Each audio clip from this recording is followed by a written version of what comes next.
Okay. So what was your question? 32, 33. Yeah, 32, 33.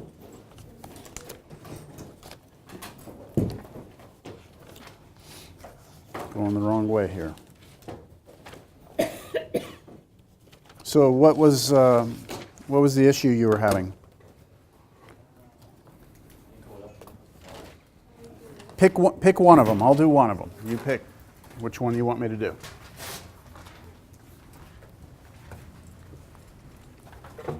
Excuse me. Which one? 32. 32. Okay. Let's go.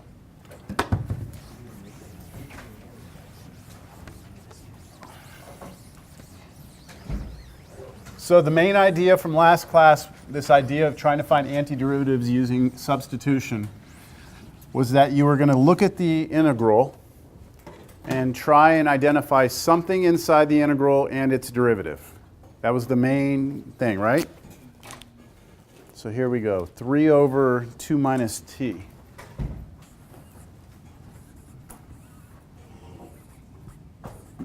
dt.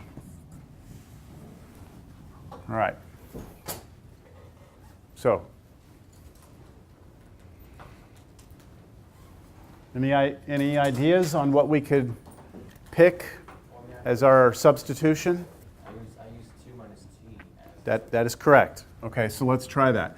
Now, keep in mind that by picking 2 minus t, that means we now need to take the derivative of this with respect to t, because t is our independent variable, right? T is the variable in the problem. So what does the left-hand side become here?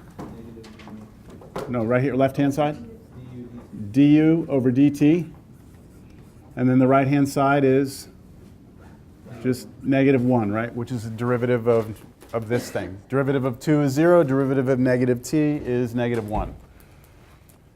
So you're supposed to be picking something, and then you're supposed to be able to see its derivative somewhere, right? So this better be somewhere in your problem. And do you remember I said that it's okay to be off by a number?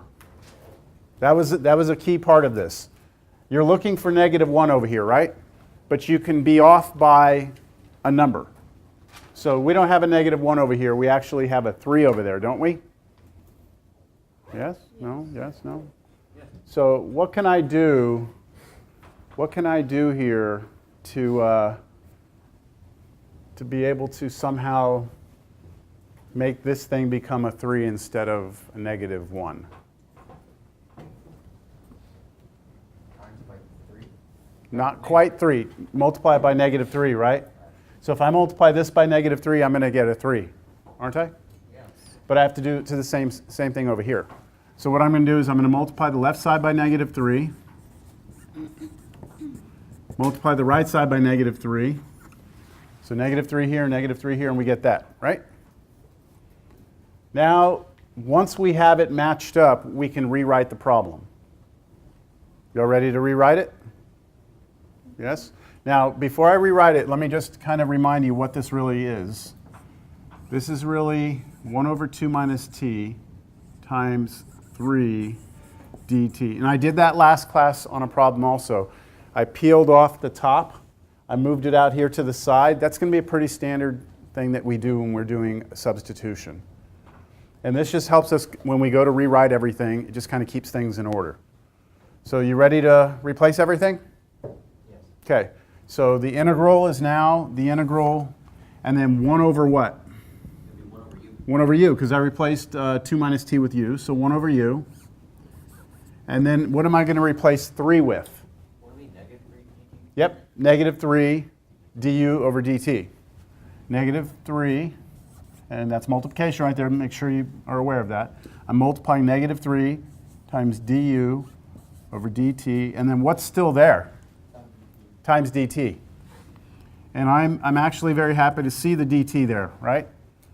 Because it's going to cancel out that other dt. And now my new integral is integral, I'm going to rewrite the order of this, negative 3 times 1 over u du. So I just moved the negative 3 out in front of the 1 over u and put the 1 over u next to the du. And then at this point, we are ready, right, to do antiderivative. Now, the negative 3 is attached to this function, so just like with derivatives, when we take the antiderivative, the negative 3 will come for the ride. We don't touch it, right? And really then all we're interested in is figuring out what the antiderivative of 1 over u du would be. And we just talked about that just a second ago in my office, right? We talked about antiderivative of 1 over x is natural log, so this is going to become natural log of what? U, right? U, not x, because u is our variable. And then always because we took the antiderivative, you have to throw in there what? Plus c. Now, is this our final answer? Not quite, right? We got to do one more thing. We've got to replace our u with what it was, right? Which is this. So my final answer is negative 3 natural log in parentheses 2 minus t plus c.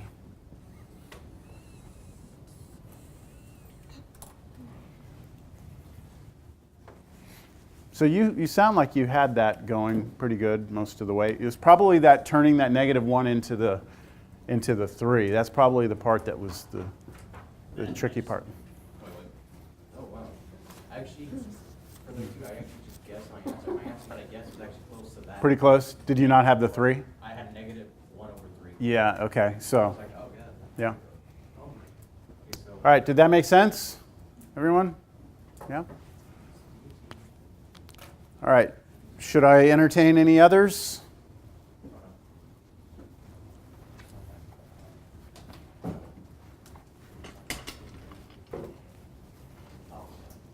We're okay?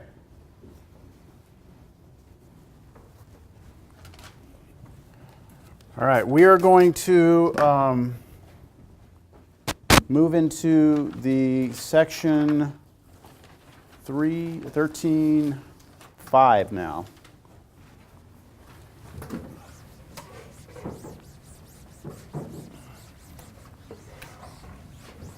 We've spent the last 2 classes trying to figure out a way to find antiderivatives, right? That's what we've done. So now we're going to see what we can do with an antiderivative.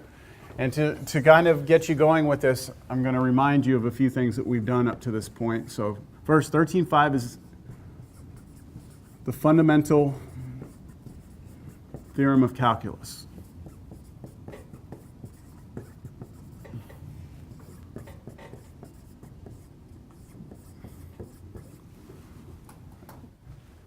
So like in a normal calculus class, this is a pretty important topic. Like this is a big deal. And the name, I think, kind of gives it away also. The fundamental theorem of calculus. This is like the main big theorem in the entire Calculus 1 course. Or actually, end of Cal 1 into Cal 2. So I will talk to you about what this is, what the theorem says. But first, let me remind you of what we've seen up to this point.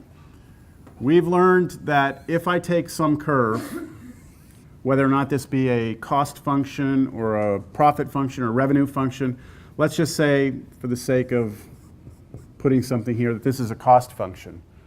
We've learned that if we go to some point, let's say x, go to the curve, and then calculate c prime of x, that would give us what? The slope of that tangent line, right? That would give us the slope of this tangent line right here. So the slope of that line, m, is what this would be, right? And that would give you an instantaneous rate of change of your cost. So at any particular point, like whether if x is time, x might be the number of shoes your company sells, whatever, at some certain value, you can tell me how fast the cost is growing or increasing or decreasing. That's what we've done. But how can we use the antiderivative to figure something out? And what does the antiderivative do? So here's the picture that goes with what we're about to do. let's say that we have, again, another graph, but this time, let's say we're looking at the graph of the derivative of the cost. So does anyone remember what that function's called? This is called the cost function. That's the derivative of the cost, but there's a special name for it. No? If this is a cost function, the derivative of the cost function has a special name. No? Total cost? Oh.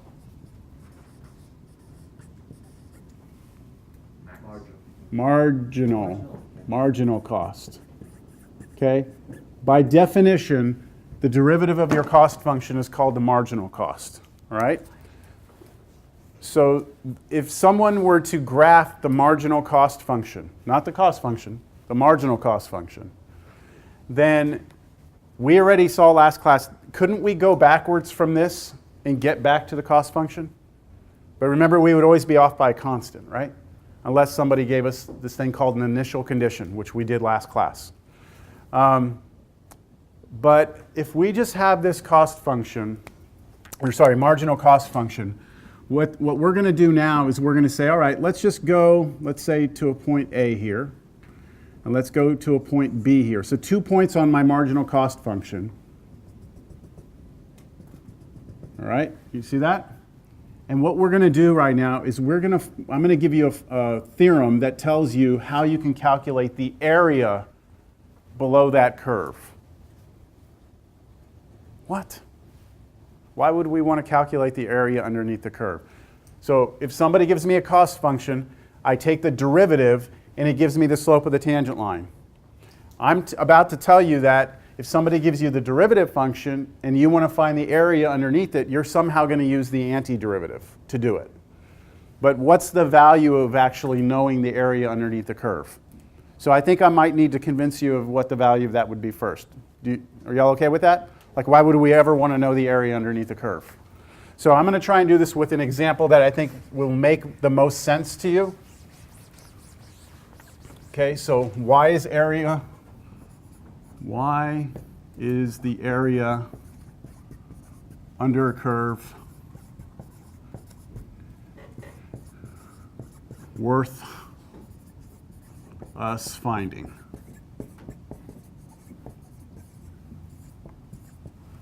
And I think I'll give you an example that I think we can all relate to, all right? So I'm going to draw you a graph real quick. Okay, and let's say that this is time, and this is, let's say, speed. So you're driving your car, right? Let's say you're going to drive your car to work or to school or wherever it is. You start off, and you're sitting in your car, you're about to go, right? So here's what's happening at the very beginning. At time equals 0, your speed is 0, right? And then you start the clock, you start driving to school. And you're going to speed up, maybe slow down for a couple of traffic lights, whatever, speed up, slow down, and eventually you're going to get to where you're going, aren't you? So let's make this a very simple curve to look at. Let's just say that you speed up, you keep speeding up to a certain point, and then you come over, you keep that speed, and then you decelerate, and you get to 0. Does that make sense? So like time was going, you were speeding up, okay, you held that speed, maybe you're on the highway for a little while, and then you start slowing down, you come to a stop. Make sense? What does the area underneath that curve represent? What would it represent? Total distance traveled, you think? Let's see. Let's say just, again, for making this easy, let's go right here, and let's call this, I'm going to say 1 hour, just again, to make this easy. Let's say this is 1 hour right there. Okay? So we sped up. It doesn't make sense that you would be speeding up for an entire hour, but let's just say that's what we were doing. All right? So for 1 hour, you were traveling, and then this right here, let's say your speed was 30 miles per hour. That's 30 miles per hour. So it took you an hour, and you sped up all the way to 30 miles per hour. what would the area under here be? You know, you're saying it's the total distance, right? So what is the area if we calculate that? How do you find the area of a triangle? Base times height. 1/2 base times height, right? So if I take this triangle right here, this is going to be, the distance from here to here is what? 1, because it was 1 hour. And the distance from here to here is going to be what? 30, right? 30 miles per hour. I forgot to put hours here. So if I multiply those two together, what would I get? I mean, if I find the area of this, sorry, it'd be 1/2 times 1 hour, right? Times 30. Now, when you write miles per hour, isn't that written miles per means over hours, doesn't it? And this is where you can see what happens. Do you see that this hour unit and that hour unit cancel? And so what is that computation giving you? 1/2 of 30 miles, right? Which is 15 miles. This tells you a distance, doesn't it? This tells you the distance you've traveled in that time. So the area under this little triangle, or this little curve, the area under that piece, I know I've traveled 15 miles in that first hour. Make sense? Then what I would need to do is figure out, okay, what's the area of this piece right here? That one, well, I'd have to give you another unit here. Let's say that's 2. So what would this be? Distance from here to here would be 1. Distance from here to here would be 30. And the area of that rectangle would be 1 times 30, so that would be 30 miles, right? So we've gone 15 miles here, 30 miles here, and then, just to make this easy, let's say that's 3. What would my distance traveled be on this last piece? 15 again, right? Does that kind of make sense? So we've got 15 miles plus 30 miles plus 15. 30 miles and 15 miles. So the total distance we traveled, right, was 60 miles. 60 miles total. Total distance, right? Okay, so let me back up and just kind of explain again. If we have a graph of your speed, now remember, speed is a derivative, isn't it? Then finding the area underneath this speed function gives you the total distance that you've gone. So if I come back over here, let's see if you can connect this at all. If I come back over here and I give you a marginal cost function, what would the area underneath that give us? The what? Total cost. Total cost, right? Between specified values. Now, this would be, let's say, A is our company produces 100 shoes. B is our company produces 500 shoes. Then, if we found that area, it would be the total cost for our company producing between 100 and 500 shoes. So that area means something to us, all right? Now, hopefully that at least gives you some indication that it's worth us trying to find it. Now, finding that area is very difficult. Would you all agree? I mean, do you agree that finding the area of this is not too bad? It's a triangle, a rectangle, a triangle, and we have formulas for those, right? But how do you find the area of this region here when you've got these weird curves up here? Like, you can't do this with triangles, can you? Right? So how do we do it, right? And this is actually brings us to a more profound question, and I don't think I'm going to be able to stop myself from talking about this. The math person in me wants to. So let's go back to just a more fundamental idea. What's the area of a circle? Pi r squared. Where'd you hear that from? Y'all have heard that? Yes or no? Some of you have. The area of this is pi r squared. Yeah? Y'all have heard that? Area of a circle is pi r squared? Where did that come from? School, right? Someone told you, right? So, but where did it come from? Math people figured it out, right? Math people figured it out. Mathematics. So how did they figure it out? Well, the first to actually attack this problem were the Chinese. All right? And what they did is this. They said, I'm going to draw a rectangle inside that circle. And that rectangle, I can find the area of it, because the area is just length times width, right? So that rectangle would be a decent approximation, wouldn't it? I mean, it still sucks because it's not counting that and that and that and that, right? So why don't I just draw some other rectangles in there and fill that in? Now, if I added up those rectangles, let me draw one up here. Wouldn't that be better? That would be a better approximation, right? And then that's still not that great because I've got all these little gaps in here. So I'll just draw some smaller rectangles in here and actually physically sit here with a ruler and measure all these and add them all up. And that still sucks because I've got little pieces down here that are missing. So I'll fill those in with smaller little rectangles and I'll add those in, right? And no matter how many little rectangles I put in here, my answer is going to be too small, isn't it? Like the real area of that circle is just a little bit bigger because I've got a bunch of little corners that I couldn't get. Do you agree with that? All right. So that would be an approximation. Well, then they take the same circle and they draw a square around it. Now that square is too big, right? So then they start drawing rectangles in here and start taking those away from the blue. And if I take the big square and start subtracting these pieces, I'll get an answer that's bigger than the circle, won't I? Does that make sense? And so what they wound up doing, the Chinese, they were able to figure out, hey, I have a number that's smaller than the real area, and I've got a number that's bigger than the real area. And they kind of smashed it down between those two numbers and it got pretty close. And the Chinese actually were actually able to figure out 22 over 7, that the area of a circle is 22 over 7 r squared. So they didn't quite get pi, but they got 22 over 7. And for most intents and purposes, that number is pretty good. You're doing it on your calculator. Good. What is 22 over 7? 3.14285.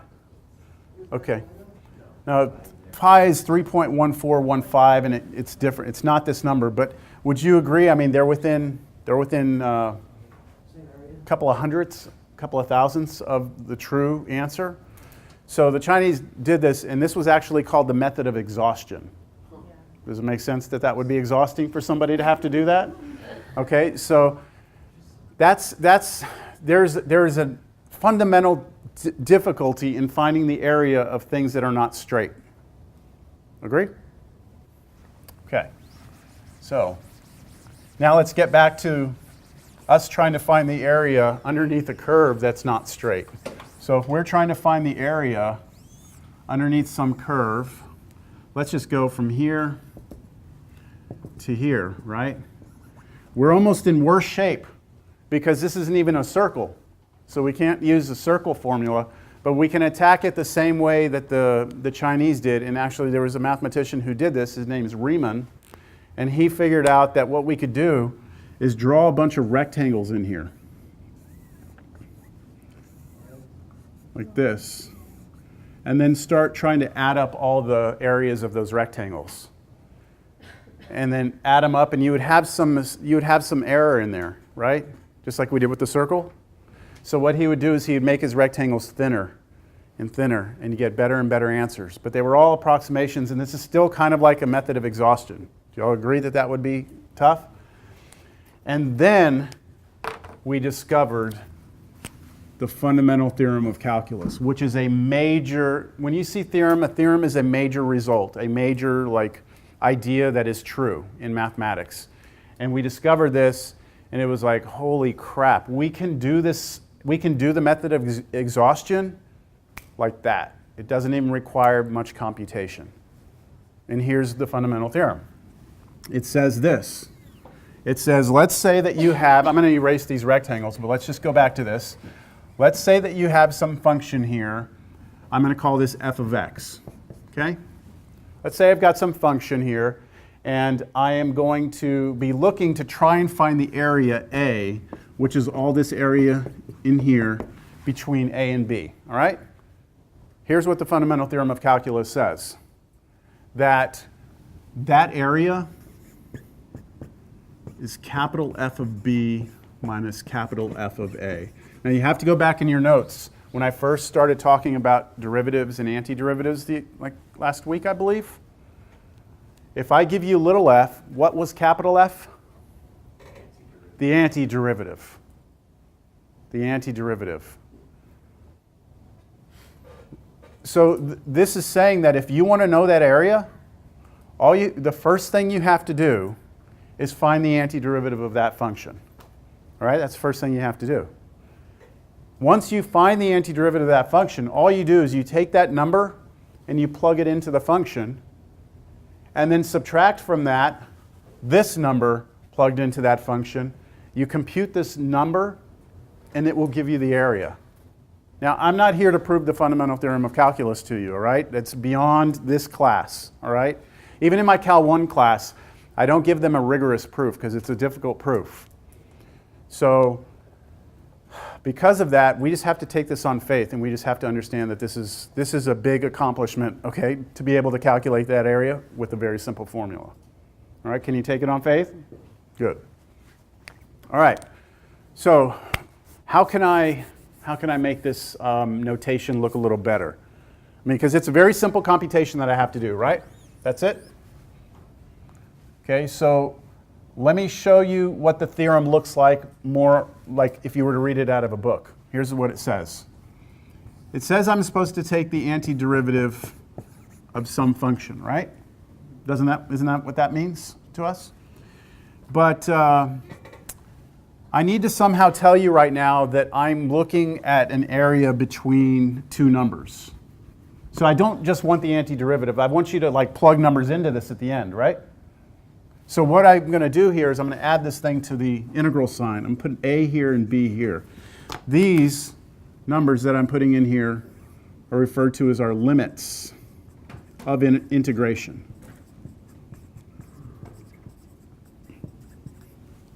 Okay, limits of integration. This one and that one. That was not there when we were writing like the homework problems, right? And everything I've done up to this point with that symbol. We never put numbers on the top and the bottom, did we? So now when you see those numbers, this is telling you now that we are doing something different than we were before, right? So what is it that we're going to do? Well, that's it, right? That's it. This means this. If you want to know what this is, it's just do this calculation. Yes? Is it always going to be B first? Yes. This order does matter. Because with subtraction, remember, that's different. The answers are different if you change the order. So it always is capital F of B minus capital F of A, where we have to include this, where the derivative of capital F of x equals little f of x. So we have to be clear in our notation. How is capital F related to little f? This is the antiderivative of that, and that's what this is saying. If you take the derivative of capital F, you better get back that. So I think we should do an example right now, and that way this doesn't get, too, I guess I don't lose you too much here. So, example. Find the area under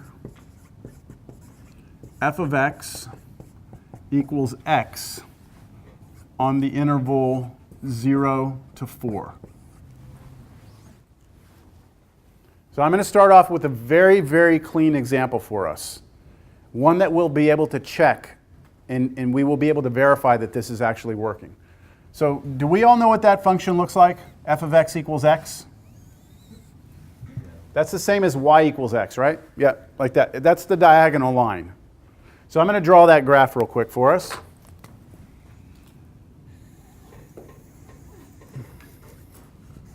That's f of x equals x. I would like to know the area underneath that graph on the interval 0, 4. That means I want to start at 0 and go to 4.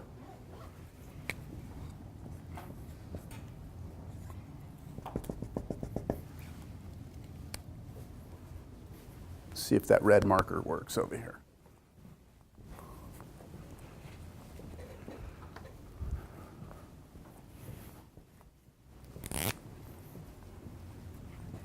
We want this, right? Now, can you actually tell me what that area is without using this right now? What is it? 1/2 base times height. Do we know how tall this is? Well, the function is f of x equals x. So when we plug in 4, it spits out 4, right? So this is 4 units high right here.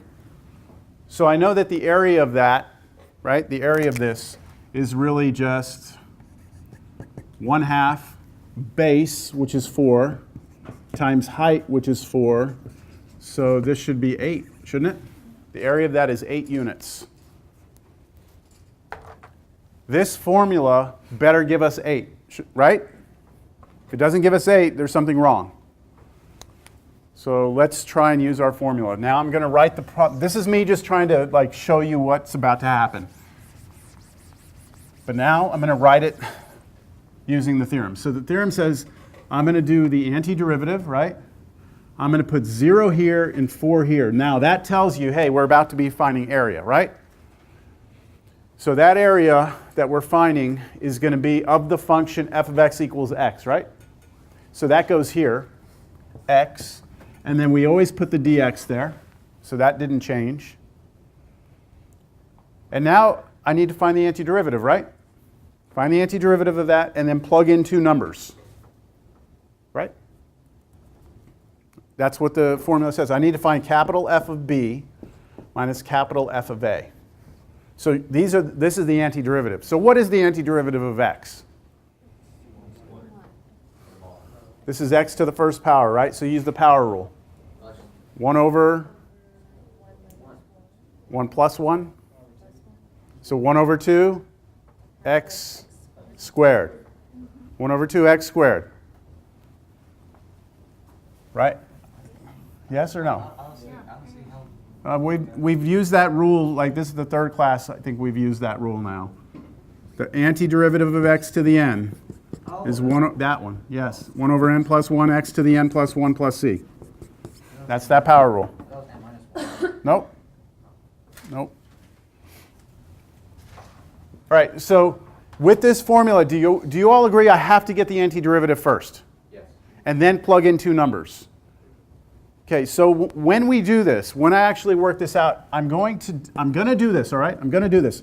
But I will put an intermediate step here where I actually have an opportunity to write the antiderivative of the function here. Okay? So that is the antiderivative, right? Now, aren't I supposed to say plus c? Yes? Now, this is not the answer, is it? Because I'm supposed to take this and do what with it? Plug in b, which for us is 4, and then plug in a. So what we do when we're working a problem like this out is we put a bar at the end here. We call this the evaluation bar.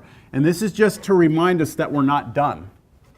Okay, this just reminds us we're not done. We still need to plug in 4, and we need to plug in 0. So this is new notation. We have not used this. I find the antiderivative, I add this bar on the outside that lets me know I still need to plug 4 in here and then plug in 0 and subtract the 2. So now I do that. So I'm going to plug 4 in here and then plug 0 and subtract. So when I do this, I like to do 2 sets of parentheses. And first I start with the 4, because 4 is b, right? B was the right endpoint. That's the 4. So what happens when I plug 4 in here? I get 1/2. Plugging in 4 to this, 4 squared, right? And then over here, we plug in 0, 1/2 times 0 squared. What is this? 16, half of that, that's 8, minus 0, 0, right? And our answer is 8. And this is not a coincidence. This is what the fundamental theorem of calculus guarantees us.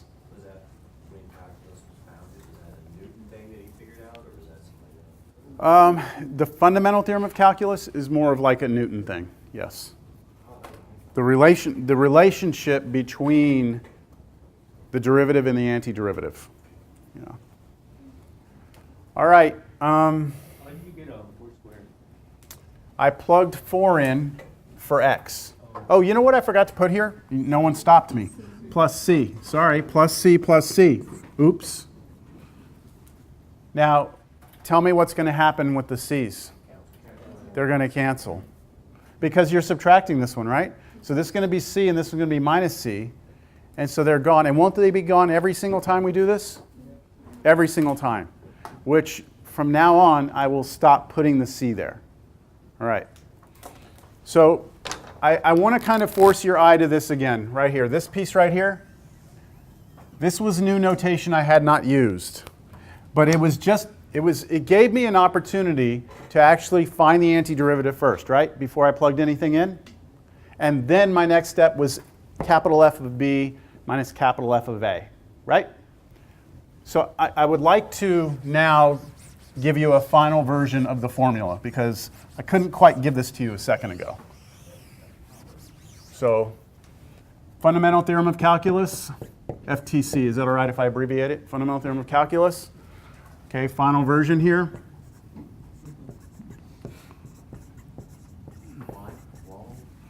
Final. I kind of somehow, I like to connect my letters.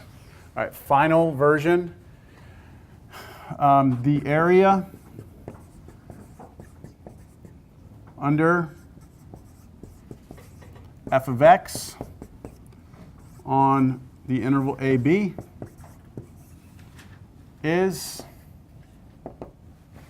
written this way, integral AB f of x dx, so there's nothing new there, right? I had that on the board earlier. And then didn't I say this was capital F of B minus capital F of A? I'm not going to write that this time. I'm going to write this. Capital F of x with the bar, evaluation bar A to B. That's this piece, okay? If I had written that in the very beginning, you would have been like, what the hell is that? So now you kind of see that this just gives us that opportunity to find the antiderivative first. And then that, of course, is just capital F of B minus capital F of A.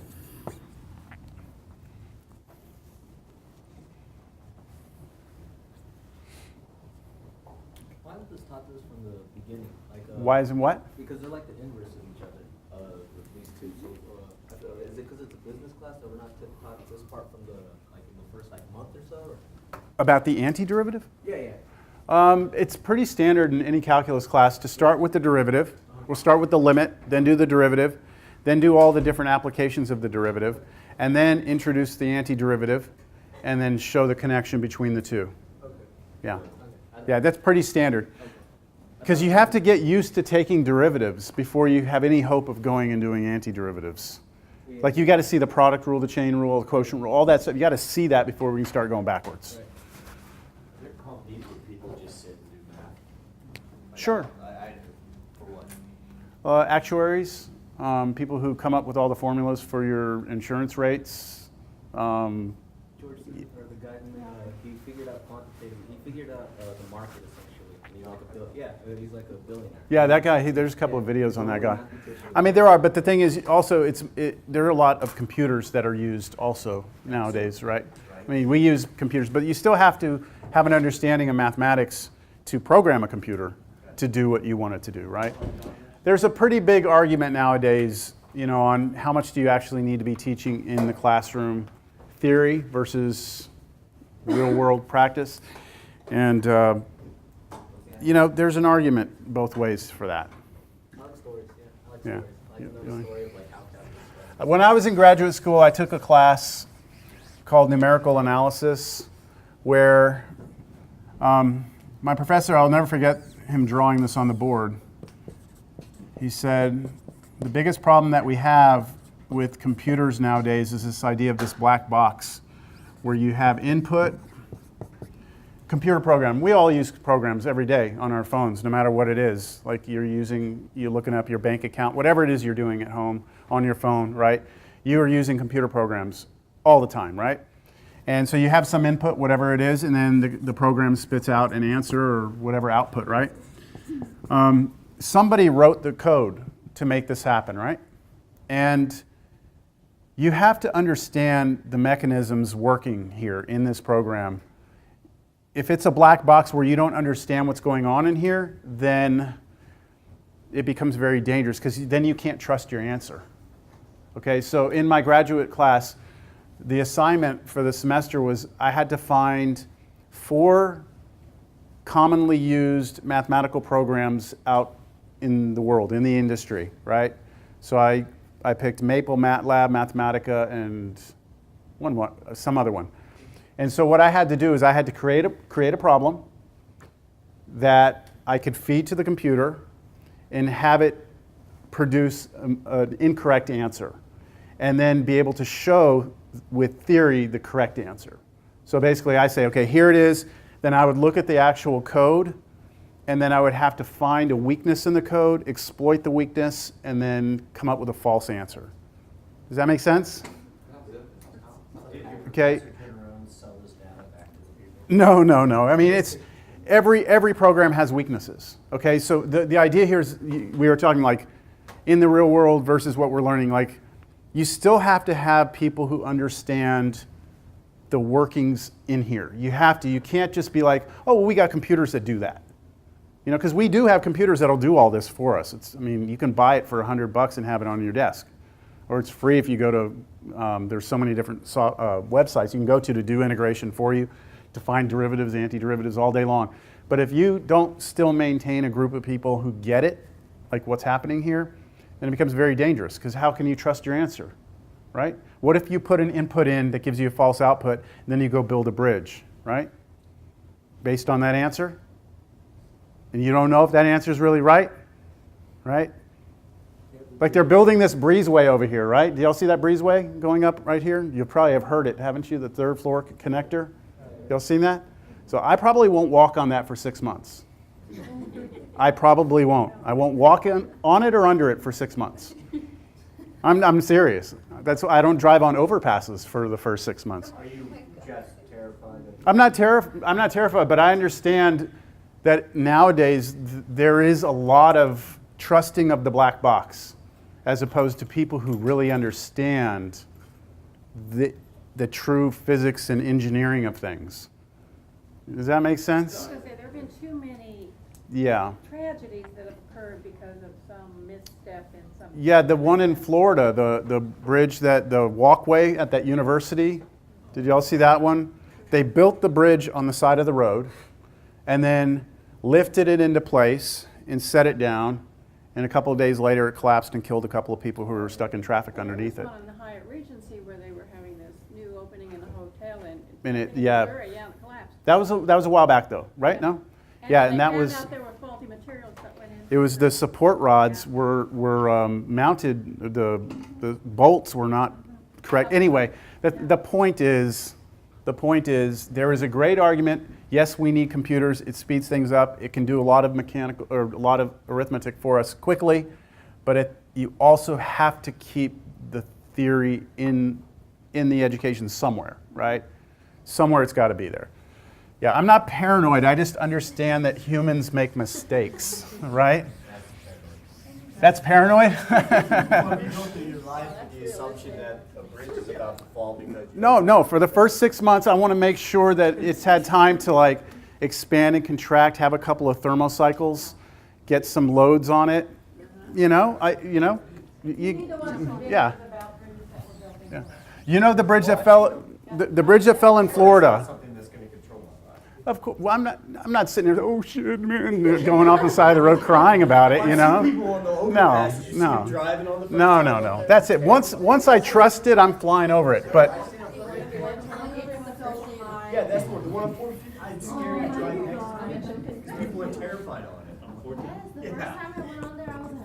all right, so hold on. We're gonna start a social hour here.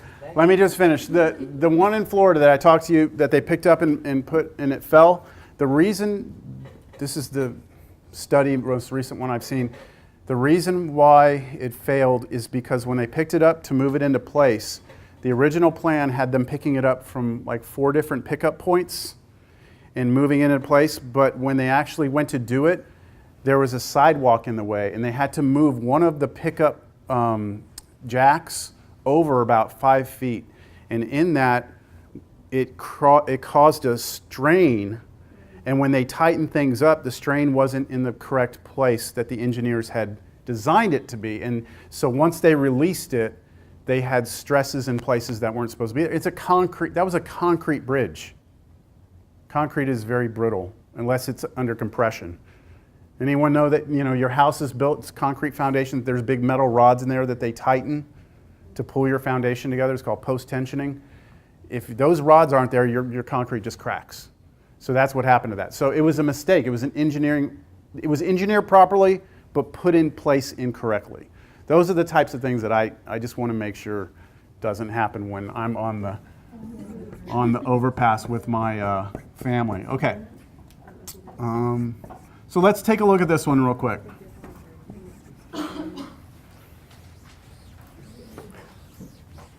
I'll tell you one more story. Sorry, I'm up here. I get the floor. Okay, I get the microphone. So look, no. Y'all probably know by now that we've put a couple of probes and rovers on Mars. Yes. Okay. Probably about, I want to say it was probably about 15 to 20 years ago. We sent our first probes to Mars. The first ones we sent, we just put in orbit around Mars, and we were just kind of looking, and we were trying to figure out where we were going to land. Okay? We're like, okay, we want to come back with some probes. We want to drop them. Where do we want to drop them? So we had some things going around. Well, one of those first probes that we sent out to look at Mars, we sent it from Earth, right? And it went, and it was supposed to go into orbit around Mars. And it crashed right into Mars, and we lost it. You know, millions and millions and millions of dollars lost. Right? So they went back, and they looked at what happened. And you won't believe what the problem was. It was simple math error. They had European engineers working on it and American engineers working on it. And Europeans use a metric system, and Americans use a standard US system. So some of their numerical computations were based like in metric, and others were in standard. So, you know, 1 foot is not 1 meter, right? 1 yard is not 1 meter. So that simple little, we're using different units, we lost the probe. I don't know what they're doing now. They're just double checking, triple checking, you know? So I remember that too. I've lost faith a little bit, okay? All right, now let's look at this problem here.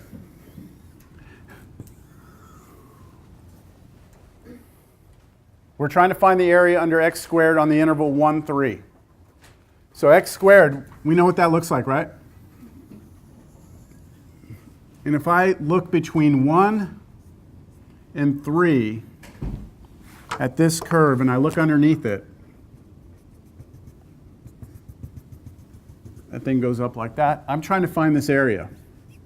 And now this is the first problem that I've presented you with here that you couldn't do without the fundamental theorem of calculus.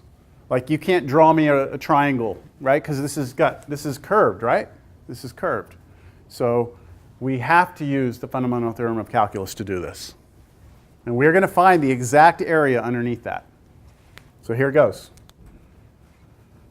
What do I write first? The integral, okay? And then I need the limits of integration to be put on here. Which is on the top? 3's on the top, 1's on the bottom, okay. And then what goes inside here? X squared, and then dx. Okay, good. That's it. That right there represents or tells us we are now going to compute the area underneath that graph. So let's actually go through the computation. So we first find the antiderivative, right? And what is the antiderivative of x squared? 1/3 x cubed, right? Now, I'm not going to do plus c now because I'm actually finding an area, and we know that those c's are going to cancel. Are you all okay with that? So if you don't have numbers up there, you have to do plus c. If you have numbers, you don't need the plus c. But I'm also going to put my evaluation bar here, 1 to 3, right, like that, or 3 on top, 1 on the bottom. That just reminds me I'm not done. And then I've got 2 things to calculate, right? So which one gets plugged in first? The b, right? So 3 goes in there. So that's going to be 1/3 times 3 to the 3rd power, right? And then minus 1/3 times 1 to the 3rd power. Plus C, right? Nope. Remember, the plus c's are, because they would cancel. Look, If I put plus c in here and plus c right here, then when I subtract this c, they're gone. So don't even put them. Yep, don't even put them. I mean, you can, it's just they're going to go away. All right, what do we get from this first one? 9, right? So this is 27, and 1/3 of 27 is 9. So you get 9 minus, and then this is just 1, right? 1 cubed is 1, and 1/3 times 1 is 1/3, so 9 minus 1/3. And I am not going to get my calculator out. I'm going to get a common denominator. So 27 over 3, that's 9, minus 1/3, which is 20, wait a minute. Yeah, 26 over 3, yeah. You could use 8 2/3. Yeah, I didn't know. Okay. Yeah, yeah. You can use 8 2/3 also. But quite honestly, you see a lot less of this the higher you go in math and in life. People use mixed numbers. These are called mixed numbers, less and less. But it is the same thing. They use the original numbers, like the original thing itself, or x over 3. What? They use the number now? Yeah, this is called an improper fraction. So instead of that, the main thing is a lot of people don't know what this really means. This means 8 plus 2/3. But, okay. All right, so that is the exact area underneath that graph. Now this is actually very useful actually in the real world because, you know, if you're any believer that humans have progressed from a point that we're not going to get into that debate, but you know, we at some point started to put boundaries around ourselves, right? Like this is mine, that's yours. Don't come across this line. You stay over there, I stay over here, right? Like you live somewhere, don't you? Everyone here lives somewhere. You have your own little space somewhere. If you okay, so if you live under a highway, then you know. You're the exception to the rule. But I mean, just even like countries, right? Countries have borders, states have borders, people have borders amongst themselves, right? If you own land or something like that.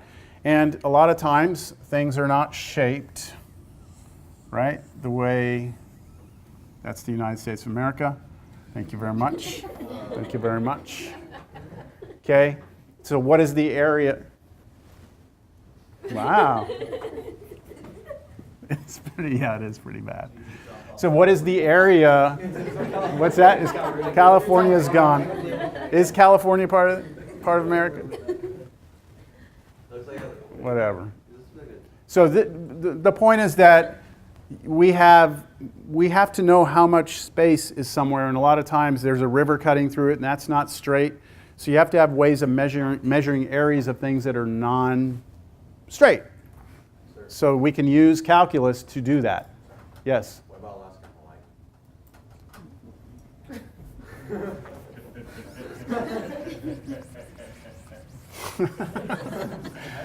I think we're coming off the rails here. We're coming off the rails.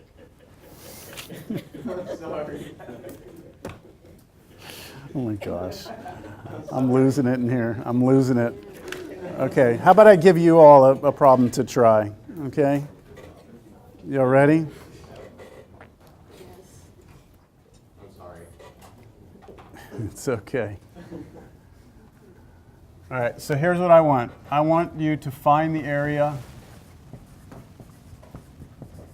under f of x equals x cubed on the interval -1 to 1. And should you finish that, I would like for you to try and do this.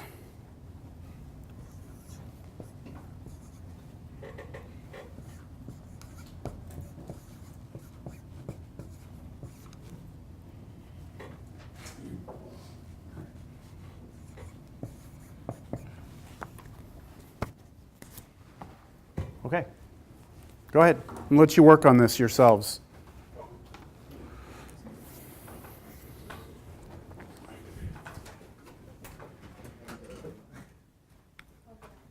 I'm also going to place what homework you should look at for this.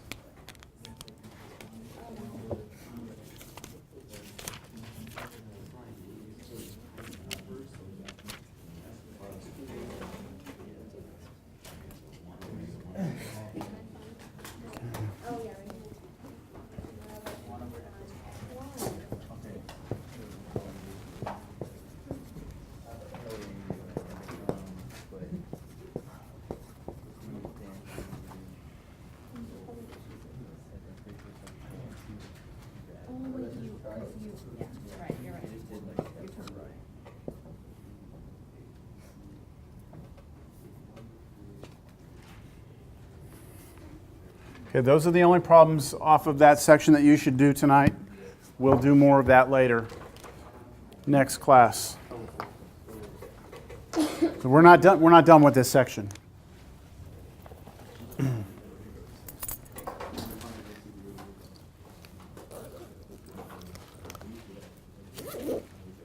I'm going to come around and see how you're doing on this. Is that a hand?